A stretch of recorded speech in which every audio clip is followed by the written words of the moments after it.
Okay, yeah, I'm Jessie Maestas-Gardzalla, known as Bastard around Camden County. I've lived here for close to almost 20 years. Came here in like 95 or so. I was a male stripper briefly, you might spell. Numerous sex with tons of women. I don't know if that's socially acceptable, but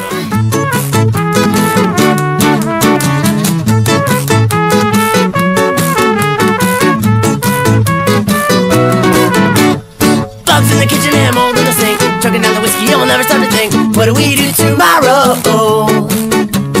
Bugs in the kitchen and mold in the sink, chugging down the whiskey and we'll never stop to think, what do we do tomorrow? I think I've had enough of this misery inflicted on myself. Drowning in the beer can, slipping into hell, but every single time I think I see a way out, a little bit of light at the end of the tunnel's like, nope. Ah, got you again. There's just no escape from this labyrinth. Buried in mistakes and trust and self-loathing, vomit and blood that crusts up my clothing. We've been drinking till we're not sure that we'll be alright, till we're worried that one of us might not make it through the night. But I'm over it, I'm over now. It was fun when I was younger, but now I got a path to choose. To either clean up and get down and fuck up and tune out, cause playing music's all I really know how to do. Bugs in the kitchen and mold in the sink, chugging down the whiskey, you'll never stop to think, what do we do tomorrow? Bugs in the kitchen and mold in the sink, chugging down the whiskey, you'll never stop to think, what do we do tomorrow?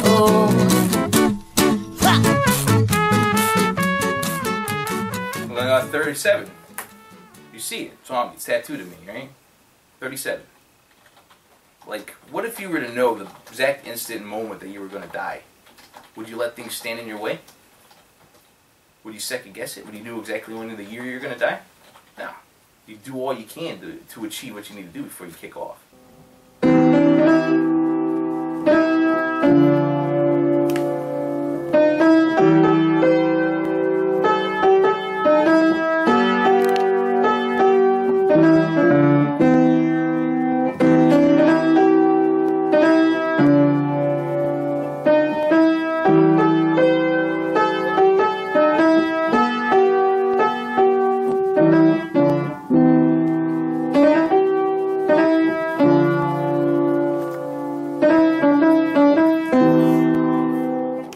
Like, we were just a band of kids, we just fucked up our lives, it seems like.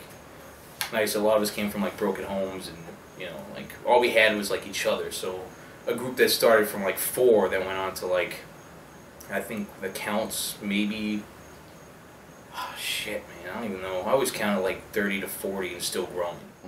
County. So if you guys don't know, I make a lot of like... Did you post these up? I post these all over. I love making flyer art's my favorite thing. You can see it. Girl, let me get some of that model. Yeah. It became, I heard 2 black people say it. It's going to be a thing. I was born in Colorado, Pueblo, Colorado. And I moved from Colorado to San Diego, like Chula Vista. And my father was basically kind of like he was in the Navy. So like, he was never home, but when he was home, like, he wasn't like the greatest person in the world. Like, he used to kick me out of the house a lot. So like stable home life was never existent. Like, I was always on the street. I never stayed in one spot. Public transit like was the king for me. You know, I spent a lot of my time like underneath like Logan Park, like in Logan Heights in like San Diego, right underneath, it's Chicano Park underneath the Blue Bridge, Chicanos, man. So like, I grew up around that. That was not anything different, you know, and it was California in the 80s, so anything went. And San Diego was like the shit pot. So like in Chula Vista, where I was from, it was like little Tijuana. So you had friends and they weren't there the next week because, you know, INS deported them, you know. The hard part really is when you realize you don't know what a family is. Yeah. And I had a family when I lived north, because my pop, me, my mom, we're all real close, we did things together. And I never had that experience where like, hey, we eat at a dinner table, which is that table I have right there. So I moved down here in the 7th grade, technically.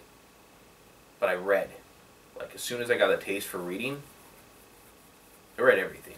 Like, you name a book, I had it. Any classic literature, had it, read it. Stole books from the library, read it. Continuously reading it. Beatniks, William Burroughs, fucking Jack Kerouac, Neil Cassidy, Allen Ginsberg, you name it, I read it. Because I was a firm believer that anything you read or any philosophy, if it makes sense, take bits and pieces of it and apply it to life.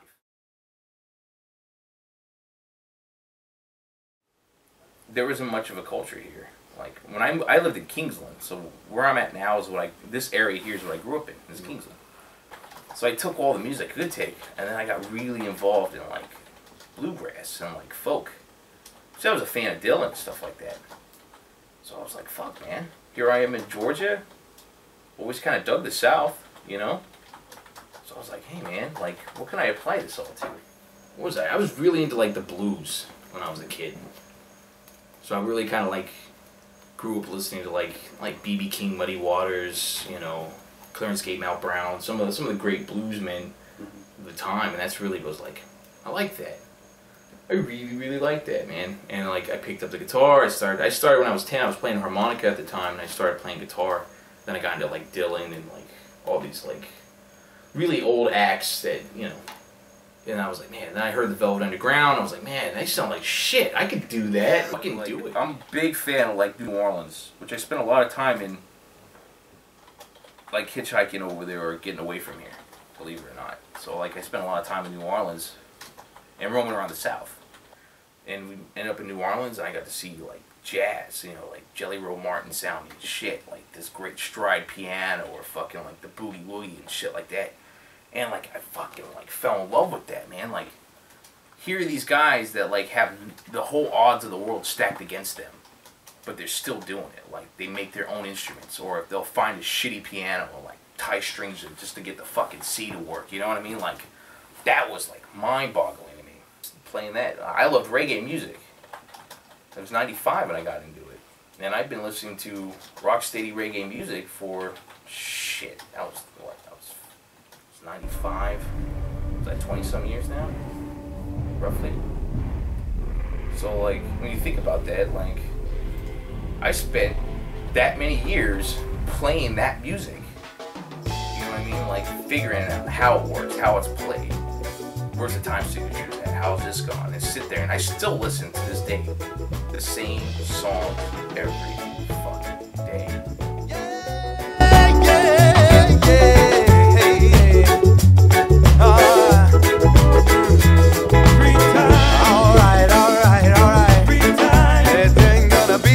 If I were to play something right now, it would be Rocksteady.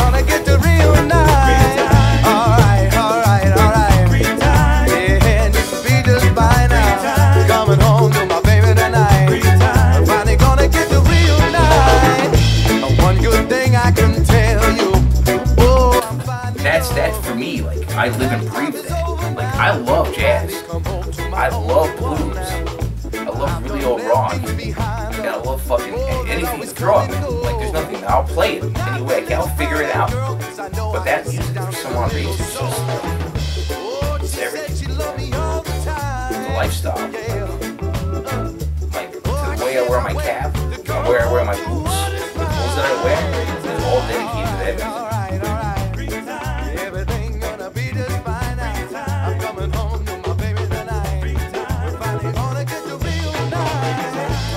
About real life. That's what draws me the most. When you think about it, all the music I love, old 50s doo-wop, soul music, jazz, is all incorporated into this music. And all it was a bunch of musicians that are trying to duplicate the sound and fuck it up slightly enough just to make it interesting.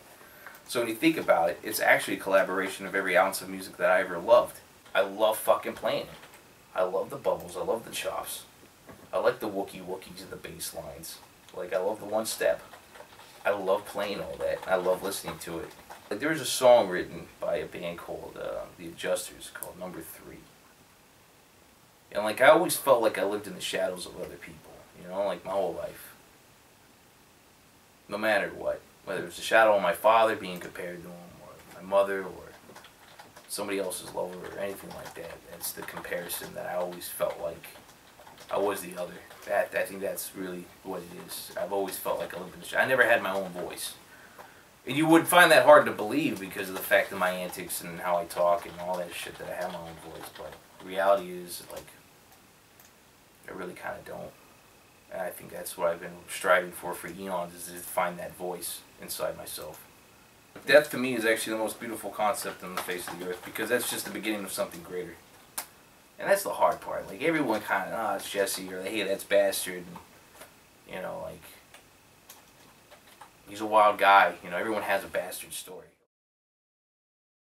See, that was kind of one thing. And I remember one time you came over. I always tell this story, like you coming over early in the morning, like with a 12-pack of beer and like a crap ton of like Tromaville movies and shit like that. And well, we had an audience. You were there, so a lot of our antics was like, hey, let's just throw on a show. And the show was Krizak and Barlow, which are very tall individuals, doing the double back. Yeah, I remember that. Oh man, buck naked guys. And the thing was, you would swing your cock, you would spread your legs a bit, and your ass had to face the person. And then you swing it, and then you catch it with your knees, and you tickle it. Well, you tickle your nuts, but this time they did it for you specially by tickling each other's nuts. So 3 hours later, movie goes down, everyone's going to sleep. We say our good night, John boys, to everybody. And then I hear this, lights turn on, and there's gone in the night like a bandit. I'm like, dude, I think we creeped him out now, dude, you'll be fine. Like, life to the fullest because I'm 37. You're only going to live fucking once, and I know when I'm going to die, so fuck it, right?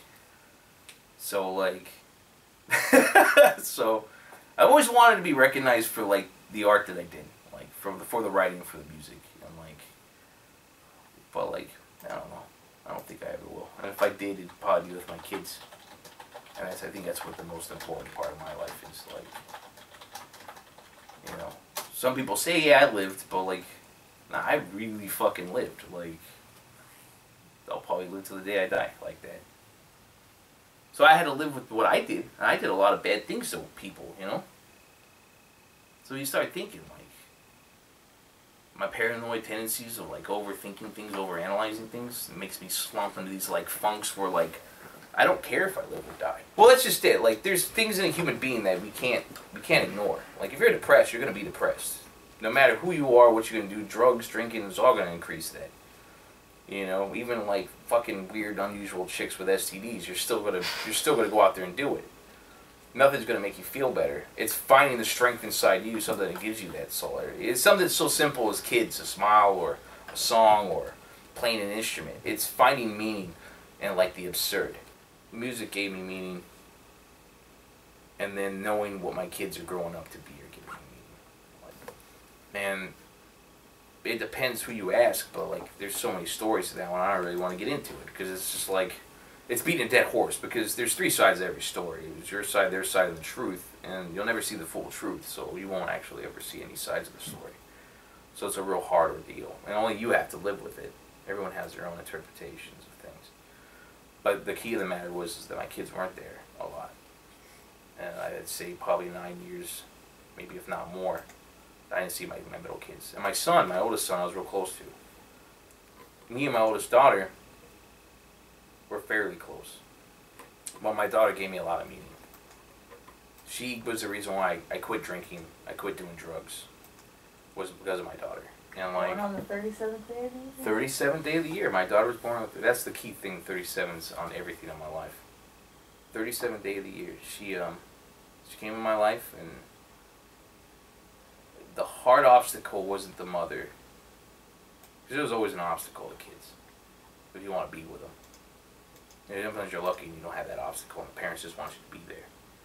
Well, my obstacle with my daughter was my mom, because my mom thought, I hear that whole crap, you're a bad dad. So that's a lot of the depression too, in the same token, is not being good enough, because everyone's told you your whole life you weren't fucking good enough. So you're pretty much like, for me, it was like, well, fuck it. But why no one's told me, man, that if your kids aren't there, you could be two things. You could fall to pieces, so when they do finally meet you and they're able to forge their own opinion, you'll look like a bum, so they didn't lose anything. But if you make something of your life, and they come and meet you, they'll know what they missed. Give them something worth missing. And what you are a product of does not necessarily mean that's what you are. You know what I mean? Like, I love Hellboy, the comic books, because although he was a demon, he strived to be something better. And then as long as you thrive for something better in life, even if it's something so mundane, it's a fact that you're striving for something better. You know what I mean? Like I think, like, whether you're like a painter or a writer or an artist or any musician, anything, like, a lot of people lose sight of like the fact of like improvement. There's always some form of improvement. Is there something I can improve on? Yeah. Is there a lot of things I have kicks on? Yeah. But I'm willing to like work with it. And like, and that's just kind of it. Like, we all battle with some demon, you know, like, but it doesn't mean you have to like let it dominate you, you know? Like, you don't need it to like ruin you. I am depressed as hell a good portion of the time. I'm very quiet. I'm very neutral. I'm very panicky. I'm very like skeptical of a lot of things, if you will. And like, but in the same token, you would never know, because I have so much fun in life. You know, I put my guard down a bit. I just have fun and let loose. When music was being started, like, oh shit. My fat's showing. Don't worry, I got this.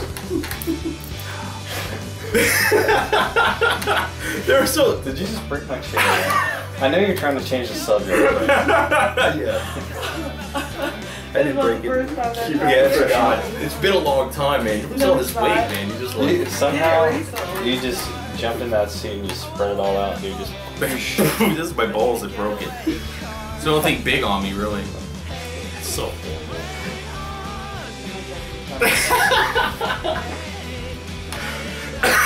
Yeah.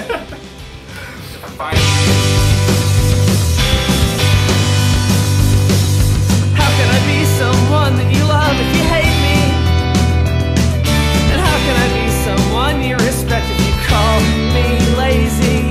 I've got to get out of my skin, but I don't know where to begin. And right now I feel worthless, and I feel crazy.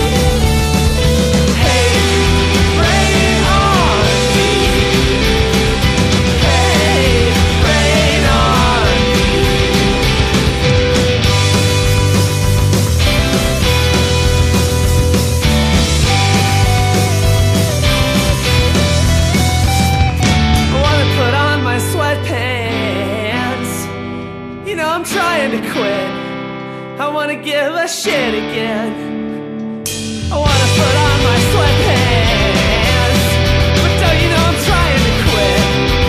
I want to give a and way down the line, I've done literally for all of you. I don't regret anything I ever had. You know, all I did was for the absolute best of them. Like, I wasn't there like I wish I could have, but like every day, like I always thought of them.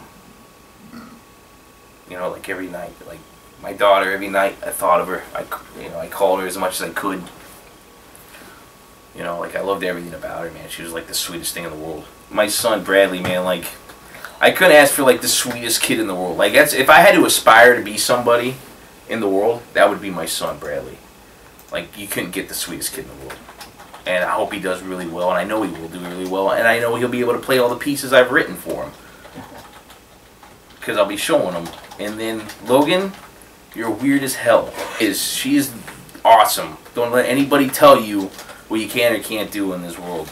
Because I'm going to be doing it alongside you. And then, Copper, man, that kid's wild, man. That's you. But I love him, like... Absolutely love that kid. That kid's nothing but pride for me. Benjamin, he's so little, man. My God, dude. Like, I miss those two a lot. And I miss all of mine a lot. And I'm glad I call them at least once or twice a week. Because when I'm sad and I'm down in the dumps and things hit the fan, my kids are the ones I call. Proof of everything is in those kids, man. Like... You know what? I wasn't the best father. My father wasn't the best father. My stepdad was damn good. And I learned a lot from my stepdad. And if it wasn't for that man being part of my life, telling me, you know, hey, don't do this, and I did it anyways, it was still by my side, I don't think I would be the father that I am now if it wasn't for him. Don't gamble on dead cockroaches. Don't sleep with married women. Unless they're worth it. Just how stupid I had been.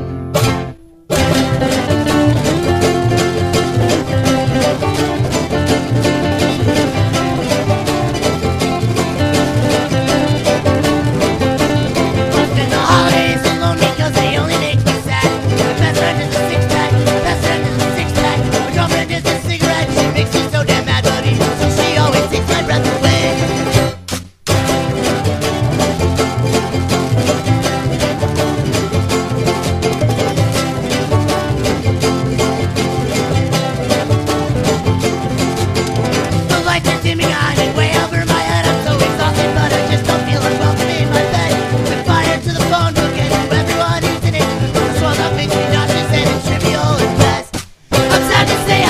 shooting up, one breaking down, I'm tearing